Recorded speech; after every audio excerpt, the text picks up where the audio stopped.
Nick Mullens, what went wrong here? The Niners went from turning down trade offers from Nick Mullens, Mm-hmm. reportedly, to not even to just letting him go and signing Nate Sudfeld to replace him. Wow, what a 12 months. What went wrong here? Whoever feels moved to speak can Oh, start. Waruna, I could. Oh, go ahead. Yeah, Waruna, this is your Waruna. question. You go ahead. I'll Sure. hop in after you. Yeah. So here's the thing. Now you mentioned in the practices, Nick Mullens does better than Jimmy, right? So when Yeah, anyone looks at Jimmy's not practices, very good in they practice. know, right? Yeah. So here's what I'm seeing from Nick. Now you have not his plays. Now Nick Mullens has a big heart and he's a Yeah. tough guy. I mean, Yeah. last year all his offensive line was bad, but he was getting beaten play after play. But he got up, played. He basically risked his life for this team. That's what he did. Now, if you look at his facial expressions, body language, that tells the story. Do you remember that he was saying after one game, I'm a good quarterback if I do not turn the ball away, Yeah. right? Yeah. But he doesn't believe that in himself because Mm. if you remember 2019 Super Bowl, Mahomes was sacked. The NFL films they released that video after the Super Bowl, just a small clip. Mahomes was on the sidelines. He was pumping his chest, saying, "I'm a beast. I'm a beast. Hit me, hit me." That was his attitude. Have you ever seen Nick Mullens does that? When he does a mistakes, he goes into a deep hole. You talked about Mike McGlinchey going into that rabbit Yeah. hole, going into a deeper end that nobody, only the player can come back from that. So that's the reason.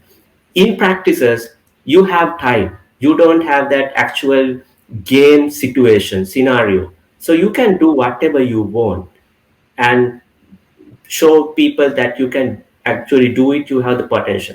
But when it comes to the game, if you make a mistake and it affects you, remember, if Nick Mullens has a good game, he continues to have a good game. I think Giants game he threw for like 330 odd yards or something. But Eagles game, first pass, he overthrew Kyle Juszczyk. Then he was out of rhythm. That's the problem. That's what I saw in Nick Mullens. A player, even though he thinks that he has the ability in his self, when it goes out there, he does not trust himself. So I'm not saying Nick Mullens is a top 10 quarterback, a great quarterback. He's a backup quarterback for a reason, but he could have been done better if he fixed his mental aspect of his game. He's too hard on himself. As Yes. opposed to Jimmy, who's like, I'll get him. I'll get him next time. And you like that about Jimmy. Sometimes I'm like, Jimmy, you should care a little more. Nick cares entirely too much. It's like, dude, let yourself off the hook, Nick. Nick, what are you thinking? I'll tell you my perspective of everything. So 2018, he's the third quarterback on the roster, right? Yeah. And when you're the third quarterback on the roster and you're on a losing football team, there's zero expectations. Nick Mullens took over CJ Beathard his first start, Thursday night football against the Raiders, lit them up. When you're the third quarterback of a losing football team, no pressure, no expectations. You're just going out there and playing football. 2019, he was riding pine behind Garoppolo, who was all healthy all year. We didn't see any of Mullens in 2019. The 49ers turned down trade offers for him going into the 2020 season. There's some pressure right there because this team believes in you enough to hold on to you. So there's some more weight on your shoulders. Now, 2020, when he starts playing, this is not Mr. Nick Mullens, the cute underdog story where he's the third quarterback on a losing football team. He's now expected to keep this team in the playoff hunt, to keep this team afloat while Garoppolo's out.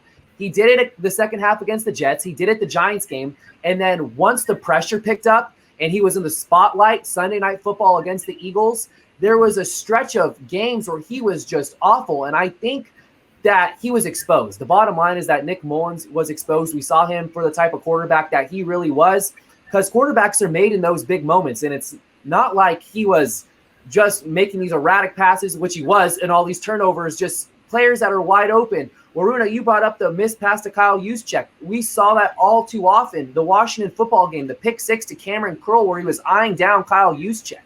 He's not a big-time quarterback, and I was deceived by Nick Mullens. I had Nick Mullens' back this time last season thinking that, hey, maybe Mullens can give Garoppolo a run for his money. He did all this in 2018.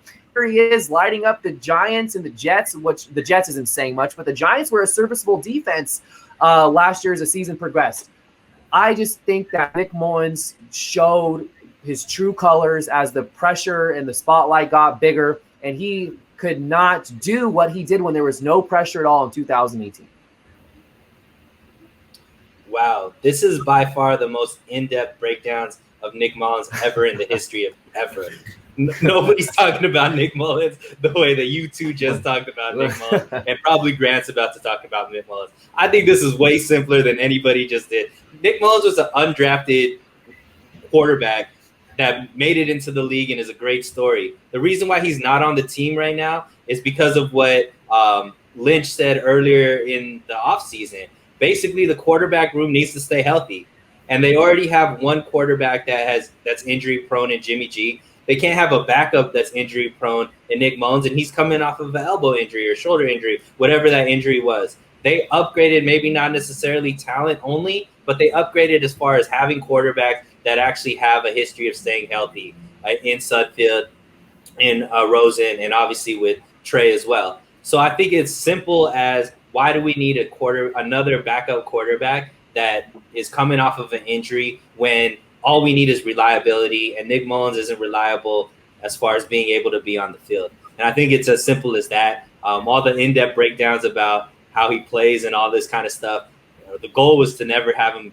be on the field in the first place. He's an undrafted quarterback that was just there to kind of help Kyle Shanahan coach the room because, he's a coach. That's pretty much what Nick Mullens was. Looked good in a hat, understands the playbook, and when he plays, unfortunately, he got outclassed.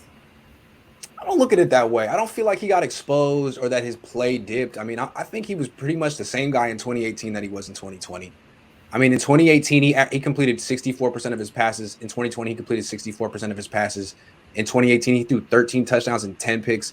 Last year, he threw 12 and 12. I mean, his rating in 2018 was 90. It was 80. It was kind of similar. I mean, I'm sure if you looked, the team was a little bit different that was around him, but I think the expectations were different. I mean, when he became the starter in 2018, the season was over and they were out of it. When he became the starter in 2020, everyone was hoping that he could keep him afloat. And I think what we saw was he was never a franchise quarterback. He was never going to be a franchise quarterback. The only way he could succeed is if everyone around him was good and healthy, and they were carrying him the way that Jimmy got carried a lot of the times in 2020, 2019. So the team fell apart. And then I think the biggest thing is that this is what happens when you spend $27 million a year on one player and he's not there. I mean, you're not going to win when you have all that money tied up in one guy who's hurt. So you could blame it on Nick Mullens or you could blame it on whoever, but that's what's going to happen. In 2018, Jimmy Garoppolo was making 15% of the cap. He got hurt. They were screwed. And last year he was making darn near 13. So you could say that that Nick Mullens got exposed. Yeah, if you thought he was going to end up being a franchise quarterback, he definitely got exposed. I thought he could have been a high-level backup. But even then, that the Niners just let him go. And I think they upgraded him. To go from him to Josh Rosen is an upgrade. So I don't think the Nick Mullens story is over. He still is 5th all-time in yards per game. He still has only started about 16 games in his career. He's still 25. So I don't think his story's over. Let's see where he's at when he's 30. Sounds good. Carries. Anyway, that was the official Nick Mullens discussion. Maybe the last one we'll ever have on this thing. Hold on. There's one little thing from Brett Lackey saying Waruna. Brett. Yeah. Thank you. Waruna, the chat is talking up the swag, my dude. You are by far officially the best dressed on stage right now, man. I had to dress up for the occasion. Suneil and Nick always bring the fire. I like it. Like if I let Suneil and Nick go first, and if they disagree with me and I say how I disagree, I know they're coming at me for the next time. Okay, fine. But I like that. That's what makes the show entertaining. I appreciate that. That was cool. Nick, it's great to have you back, man. Happy to be back. I'm happy to be back with y'all. And Waruna, great job. Great debut. Thank you very much.